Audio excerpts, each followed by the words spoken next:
আমরা এই মুহূর্তে আছি দীঘায় নবনির্মীয়মান জগন্নাথ দেবের মন্দিরের সামনে। আজ মুখ্যমন্ত্রী মমতা বন্দ্যোপাধ্যায়ের পূর্ব মেদিনীপুর জেলা সফর। সেই জেলা সফরের প্রধান কর্মসূচি রয়েছে এই নবনির্মীয়মান জগন্নাথ দেবের মন্দির পরিদর্শন করবেন, যেখানে কিছুদিন আগেই যেই জগন্নাথ দেবের মন্দির পুরীর জগন্নাথ দেবের মন্দিরের আদলে যে নবনির্মীয়মান জগন্নাথ দেবের মন্দিরের কাজ ইতিমধ্যেই চলছে। জেলা সফরে আর কিছুক্ষণের মধ্যেই তিনি এসে উপস্থিত হবেন, যেখানে দীঘা হেলিপ্যাড ময়দানে তিনি নামবেন।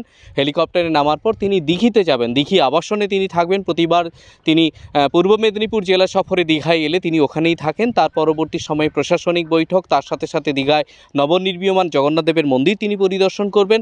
তিনি আজ যেমন রাতে থাকছেন, আগামীকালও সারাদিন তার দীঘায় বিভিন্ন কর্মসূচি রয়েছে এবং তারপর পরশু দিন তিনি ফিরে যাচ্ছেন কলকাতা, এমনটাই কিন্তু কর্মসূচি রয়েছে। তার সাথে সাথে দীঘায় যেমন একটি পার্কেরও উদ্বোধন করার কথা রয়েছে, অন্যদিকে দীঘায় যে মাসির বাড়ি রয়েছে দীঘায় পুরনো জগন্নাথ দেবের মন্দিরের কাছে, সেখানেও তার যাওয়ার কথা রয়েছে। স্বাভাবিকভাবেই সেই দীঘায় মুখ্যমন্ত্রী আসা নিয়ে একটা প্রশাসনিক তৎপরতা যেমন শুরু হয়েছে, গোটা দীঘা এলাকা পুরোপুরিভাবে নিরাপত্তা বলয়ের মধ্যে মুড়ে ফেলা হয়েছে।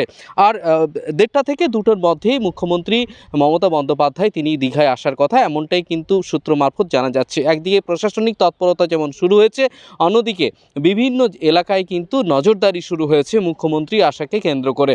স্বাভাবিকভাবেই আমরা এই বিষয়ের দিকে যেমন নজর রাখছি মুখ্যমন্ত্রী কখন নামেন এবং মুখ্যমন্ত্রী আসার সাথে সাথে যে বিভিন্ন কর্মসূচিগুলো তার দিকেও আমরা নজর রাখব। দীঘা থেকে রাজীব নন্দীর রিপোর্ট, খবর বাংলা।